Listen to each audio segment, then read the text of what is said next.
Lengo la ushirika ni kuleta maendeleo.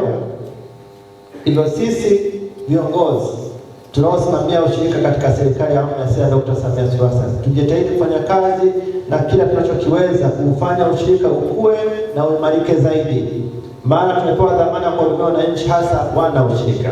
Hivyo nitoe msisitizo kwa watumishi wenzangu wa serikali, watendaji na viongozi wa vyama vya ushirika kuzingatia weledi, uaminifu, uwazi, ushirikishwaji, miiko ya uongozi, ubunifu na haki, ili kuongeza ufanisi, kuondoa migogoro na kujenga imani chanya kwa jamii juu ya ushirika wetu, ili kila mwananchi aweze kuamini ushirika. Elimu endelee kutolewa kama nilivyosema, lakini kila mwanachama, kila mwananchi aweze kuamini ushirika. Pia niwasisitize kuepuka vitendo vya rushwa kwenye maeneo ya kazi. Tuhakikishe kwamba makisio yanakwenda kwa wakati. Tuhakikishe makisio yanapelekwa kwa mrajisi kwa wakati. Tunasema kwamba ndio kuna faini, lakini faini zile mimi sitarajii kwamba faini ile ataitoa chama. Mrajisi, naomba ukipiga faini kwenye chama, ile fedha isitoke kwenye chama kwa sababu ya kuchelewesha makisio. Ile fedha itoke kwa mtendaji, kwa sababu unajua mtendaji ndio alifanya nini, aliyechelewesha makisio. Tumekubaliana? Kwa hiyo mimi narudia tena kwamba faini itakayopigwa kwa kuchelewesha makisio itatoka kwa mtendaji aliyechelewesha makisio, lakini sio itatoka kwenye chama. Kila mkoa una migogoro. Ushirika tumesema sana kwa ajili ya migogoro, na mimi ninavyojua kwamba migogoro tukianza kuizuia mapema, kuitatua mapema, haitafika mbali. Kuna migogoro ambayo iko kwenye ngazi ya chini kabisa, ambayo mtendaji ana uwezo wa kuondoa ule mgogoro usifike juu. Kwa hiyo mtendaji akimaliza ule mgogoro, imani yangu ni kwamba hautafika juu. Sasa hivi hakuna vyama vitakavyoanzishwa tena. Vyama 212 kwa Morogoro vinatosha. Na sasa hivi tumeandaa mpango ambao tunakwenda kuviunganisha vyama vile vidogo vidogo. Unakuta kijiji kimoja kina vyama zaidi ya 4. Hicho kitu kwetu hakitawezekana. Katika mkoa wa Morogoro, kuanzia msimu wa 2026-27 vyama vyote vya ushirika wa mazao vinapima mazao kwa kutumia mizani ya kidijitali ambazo zimeunganishwa na mfumo wa usimamizi wa vyama vya ushirika, yaani MOVE. Hii ni hatua muhimu katika kujenga imani na kuongeza uwazi kwa wakulima wetu. Lakini pia katika ushirika tumeendelea kuimarisha ukaguzi wa vyama vya ushirika.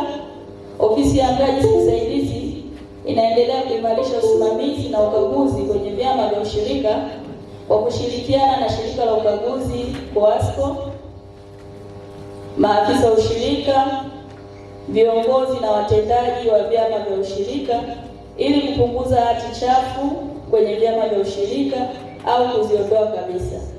Kamati ya elimu mkoa katika ngazi ya halmashauri imefanikiwa kuendesha mafunzo kwa mwaka wa fedha 25-26 kwa watendaji wapatao 489 namna bora ya uandishi wa vitabu na ufungaji wa hesabu za vyama vya ushirika.